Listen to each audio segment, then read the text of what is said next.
You've been told that aging skin needs more actives, more exfoliation, more products. What if everything you've been sold is actually aging you faster?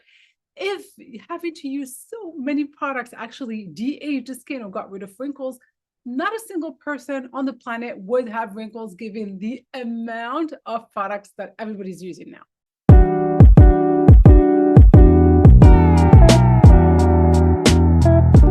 If you're new here, hello and welcome. My name is Nadia, your guide to the science of functional beauty and how to age you best naturally. We're not here to fight skin, we're here to fuel it. After nearly 30 years in the beauty industry, I've seen the same pattern.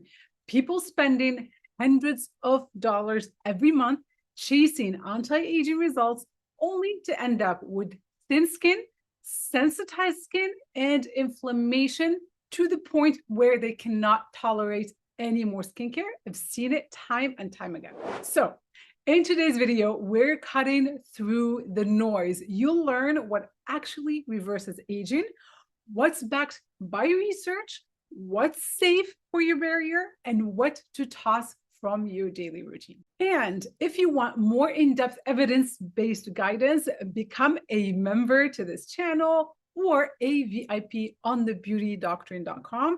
It helps support all the efforts that my team and I are doing to bring you unbiased skincare advice. All right, first topic I want to tackle is why we age in the first place and why dermatologists miss half the story, maybe more. Aging skin isn't just about birthdays or genetics.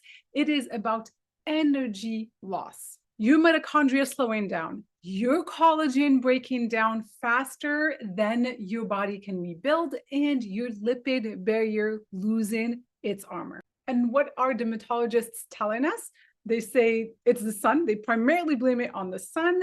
And then they ask you to buy sunscreen, Azelaic Acid, vitamin C, and retinoids, essentially supporting all of their sponsors. And here's what they're missing. We can't blame them too much because in the medical industry, there isn't an education on how internal factors, they just kind of skip over all the parts where lifestyle and diet contribute to aging. Here are some of the things that they miss. They're missing that chronic stress floods your body with cortisol, breaking down your collagen.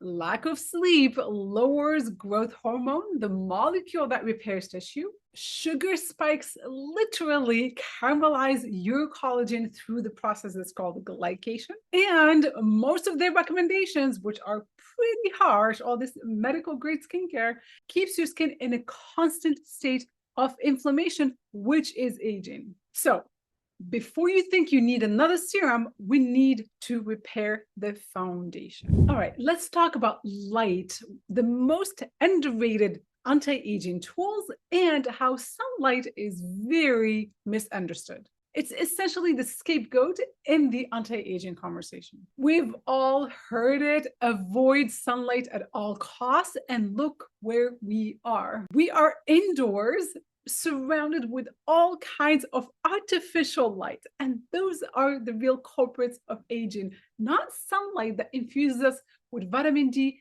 energy, regulates our circadian rhythm, and so on. Everything has been flipped on its head by the beauty industry, and we're here to correct course. Exposure to morning and sunset light regulates your hormones, your nitric oxide, your circadian rhythm, all essential for longevity and keeping you youthful and vibrant.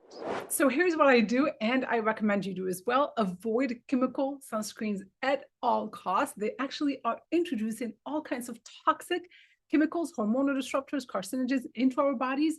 Instead, get a tinted mineral SPF that's based on zinc oxide. You can check my website for recommendations, and that's thebeautydoctrine.com.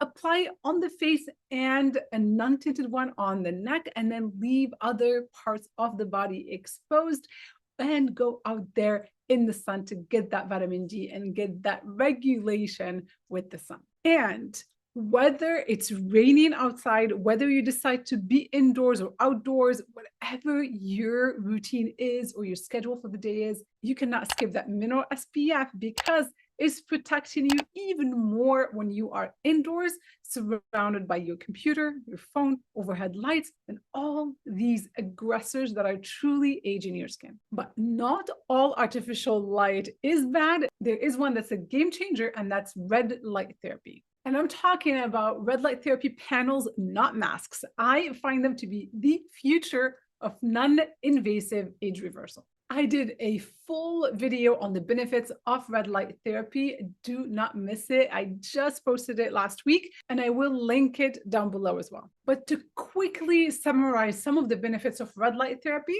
it's going to re-energize your mitochondria, which we need to maintain energy, to continue to repair, and to remain youthful. It's going to stimulate your collagen production, improve skin density, and reduce fine lines. It also helps with hair growth.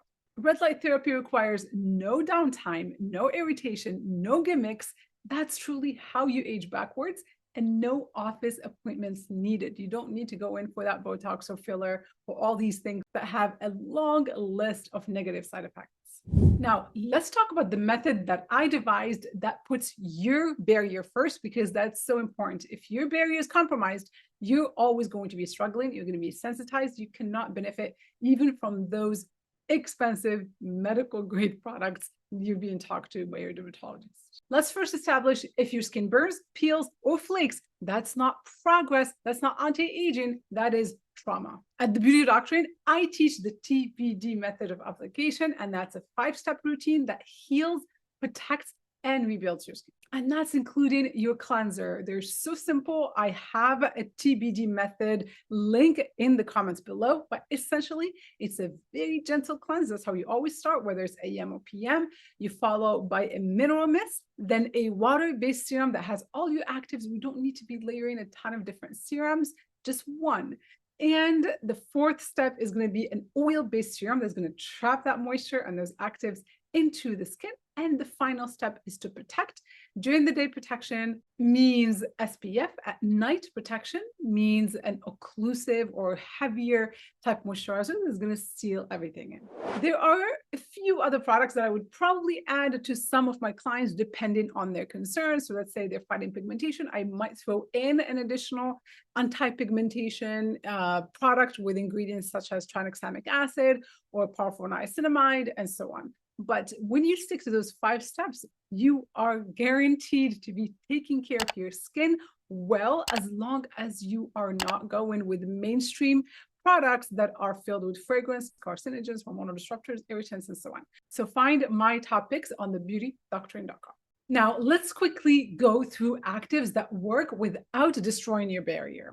First one is niacinamide. I love niacinamide, but it's got a kick to it. So you really got to watch your percentage. I love it for supporting that barrier repair. It reduces inflammation. It reduces pigmentation also. It's great for acne. It's great for eczema, for so many skin issues.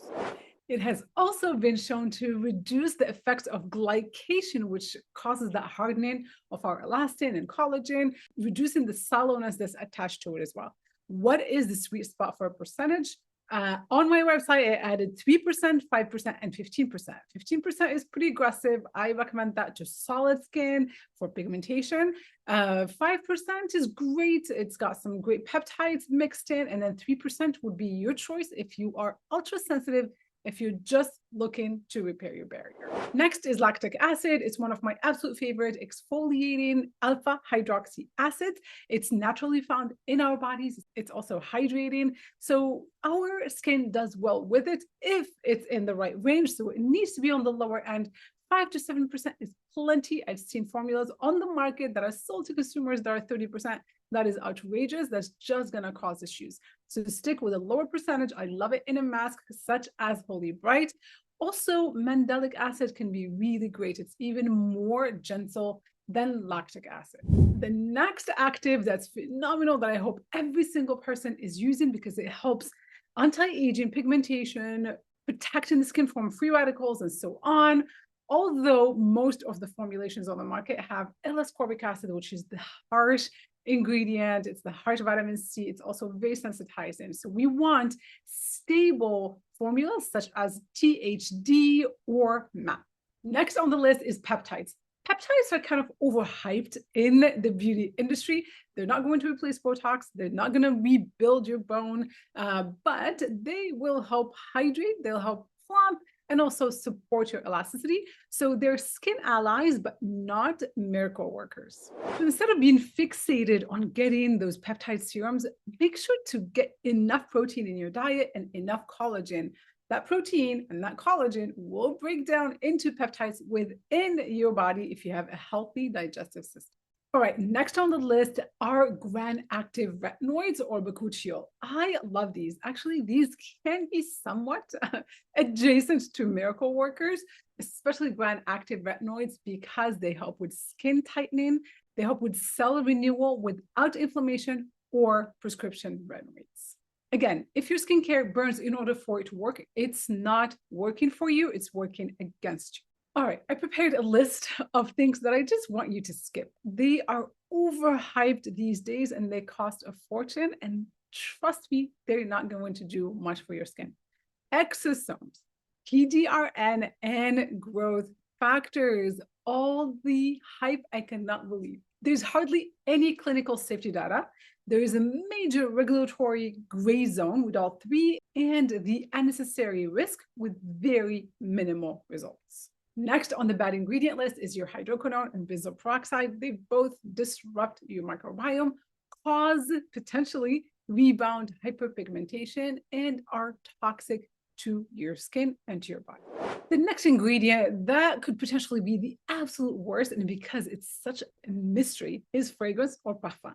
So that is an umbrella term. It can hide a lot of chemicals that can be very toxic to your body. So a brand can choose to put 2,000 chemicals if they wanted to under the one term fragrance. And regardless of that, so let's say it's a brand that doesn't care to hide anything. They're not hiding chemicals in that word. It still can be very destructive to your hormones and even being a carcinogen if that fragrance has phthalates, which are used in most fragrances, and phthalates are fixatives. That's what makes a fragrance linger and last on your skin. So bottom line, say no to fragrance.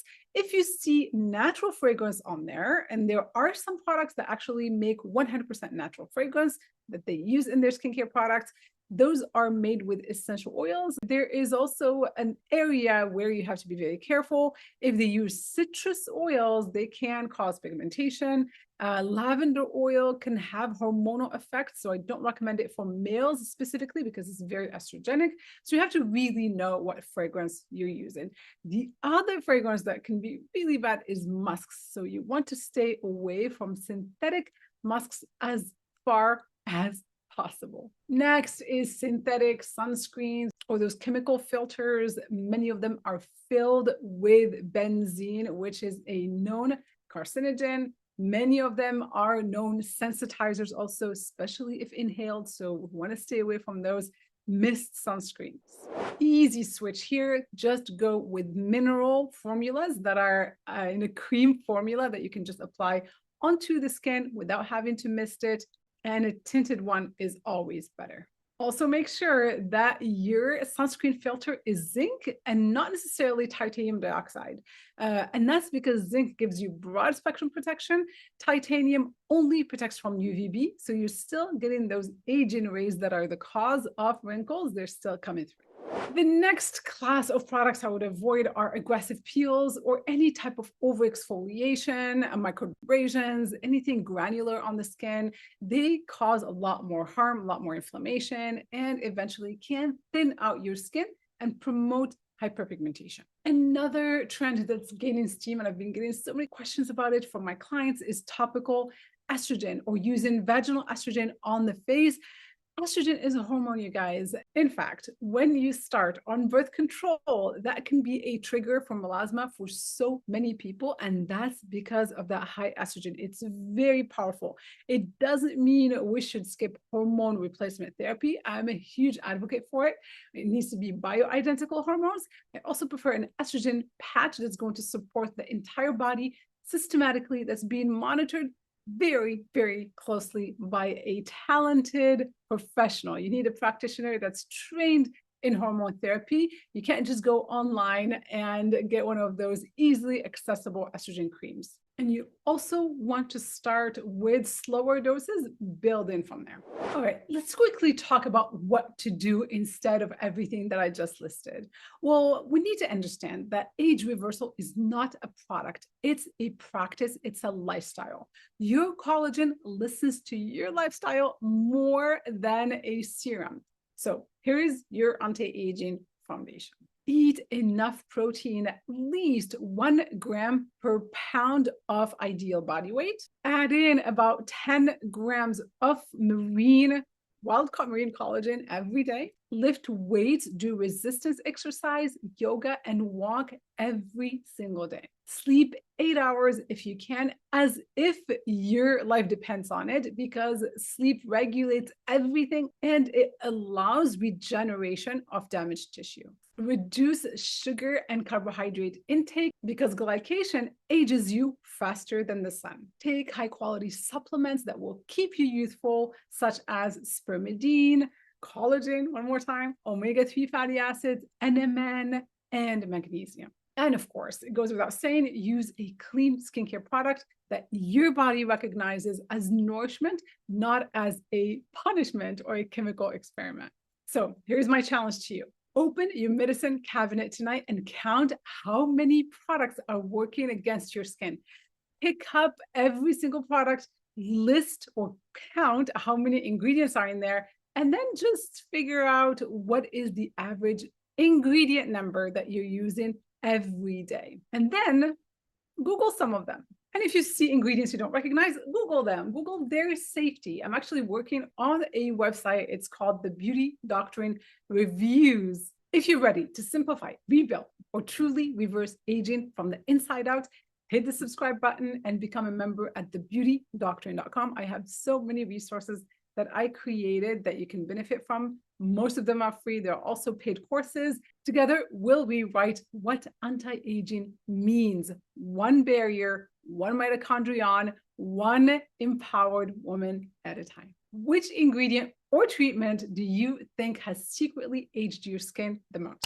Tell me in the comments. Your story might just help someone else heal. Until the next video, be well, be safe, be beautiful. Take care.